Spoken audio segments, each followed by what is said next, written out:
Welcome to my channel. आज हम कुछ ऐसी हेल्थ प्रॉब्लम और उसके सोल्यूशन के बारे में बात करेंगे कि यहाँ पे आप देख सकते हैं पेशेंट है उसको भूख नहीं लग रही है, उसके पेट में भूख की कमी हो गई है।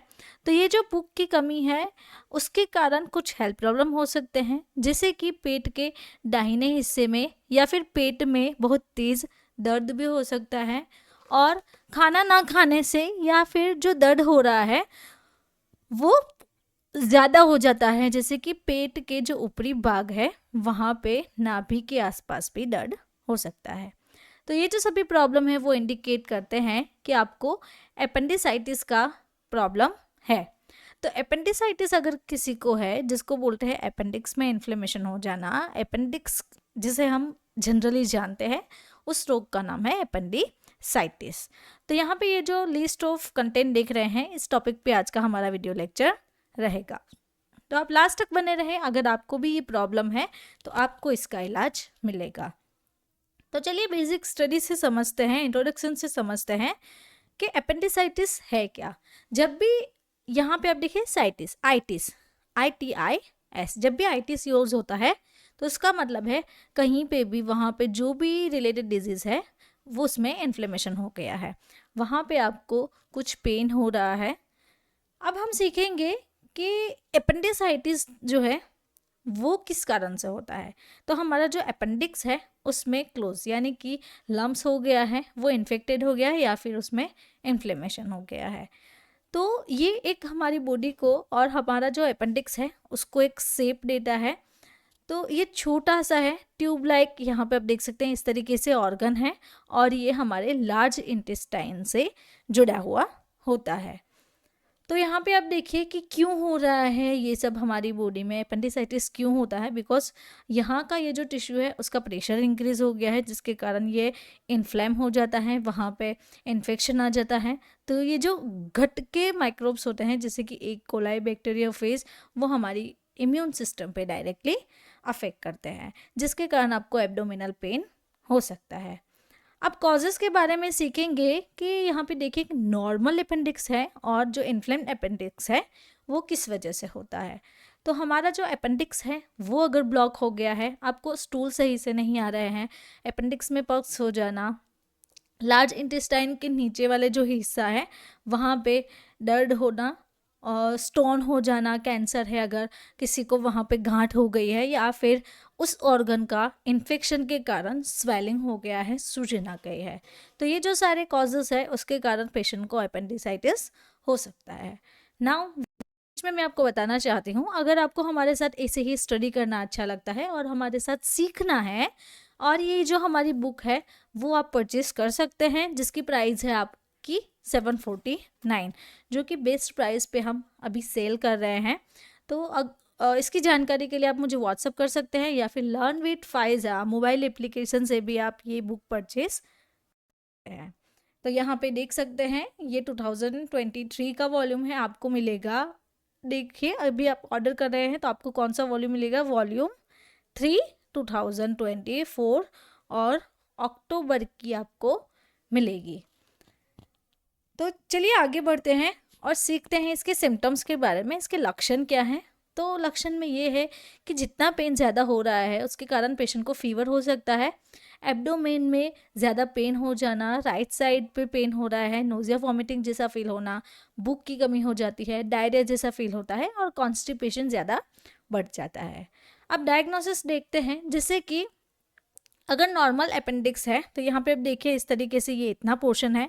अगर किसी को अपेंडिसाइटिस यानी कि वहाँ पे इन्फ्लेमेशन हो गया है तो इसकी साइज़ जो है वो यहाँ पे बढ़ गई है, बिकॉज वहाँ पे स्वेलिंग आ गई है, ट्यूब शेप का उसका जो शेप है वो चेंज हो गया है। तो इसके लिए अल्ट्रासाउंड कराना ज़रूरी है। पेशेंट की मेडिकल हिस्ट्री पता होनी चाहिए, पेशेंट काउंसिल होना चाहिए।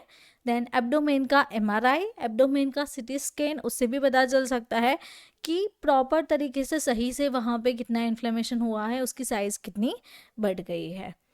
देन एंडोस्कोपी भी करवा सकते हैं। एंडोस्कोपी से जो यहाँ पे जो कैमरा रहता है, कैमरा के थ्रू प्रॉपर एग्जैक्टली जो फोटोग्राफ आती है उससे भी आप सही से उसका डायग्नोसिस कर सकते हैं। देन एक्सरे, वो पूरी डाइजेस्ट जो हमारी ट्रैक है जिसको बोलते हैं जीआई ट्रैक हमारी पूरी, तो इस डाइजेस्टिव ट्रैक का यहाँ से एक्सरे लेने का होता है। तो ये इसकी बेसिक सी डायग्नोसिस रहती है। अब हम हमारे मेन टॉपिक पे आते हैं, जो कि है हमारी ट्रीटमेंट। तो ट्रीटमेंट में क्या है, तो पेशेंट को एंटीबायोटिक दे सकते हैं। दूसरी जो मेडिकेशन है वो है एनाल्जेसिक। तो एनाल्जेसिक में आप पेन किलर भी दे सकते हैं, लोकल एनेस्थेटिक भी दिया जाता है कभी कभार अगर ज़्यादा पेन हो रहा है तब। और अगर पेशेंट को नोज़िया वोमिटिंग जैसा फील हो रहा है तो एंटी इमेटिक्स की मेडिकेशन भी हम दे सकते हैं। अब बात करते हैं, अगर मेडिसिन से सजेस्ट नहीं हो रहा है तो क्या करना चाहिए। तो उसके लिए सर्जरी एक लास्ट ऑप्शन है, जो कि अपेंडिक्स का सर्जरी होता है। उस सर्जरी का नाम है एपेंडेक्टोमी। तो ये जो एपेंडेक्टोमी है उसमें क्या होता है, तो हमारा जो अपेंडिक्स है उसकी सर्जरी होती है, अपेंडिक्स को रिमूव कर देते हैं, तो उसको बोलते हैं एपेंडेक्टोमी।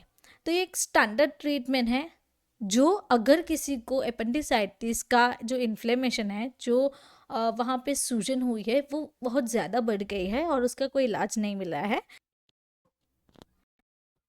तो उसका जो लास्ट ऑप्शन रहता है वो है सर्जरी, जो कि आपको अपेंडिसाइटिस में करवानी होती है।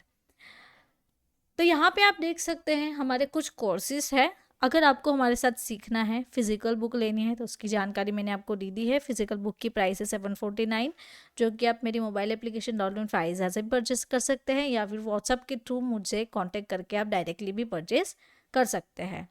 अब बात करते हैं, अगर आपको इसकी पीडीएफ चाहिए तो हमारी मोबाइल एप्लीकेशन पे उसकी पीडीएफ भी अवेलेबल है।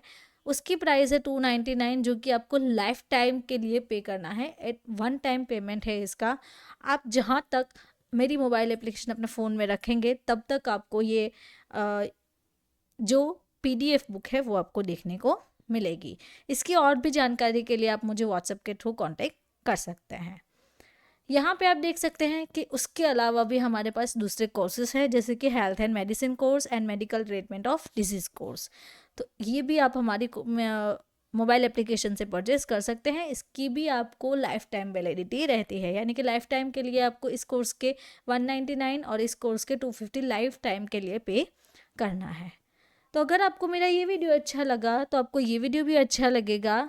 ऐसे ही डिजीज़ मेडिसिन या फिर और भी आपको कोई डिजीज़ है तो उसकी भी मुझे कमेंट करें, उसके बारे में भी मैं आपको जानकारी दूंगी। तो मेरे इस वीडियो को भी देखिए, इसमें भी आपको बहुत अच्छी जानकारी, बहुत अच्छी इन्फॉर्मेशन मिलेगी और आपको सीखने को मिलेगा। ऐसे ही मेरे साथ सीखने के लिए मेरे चैनल को सब्सक्राइब करें और बेल आइकन को टर्न करना ना भूलें। Thank you for watching my video.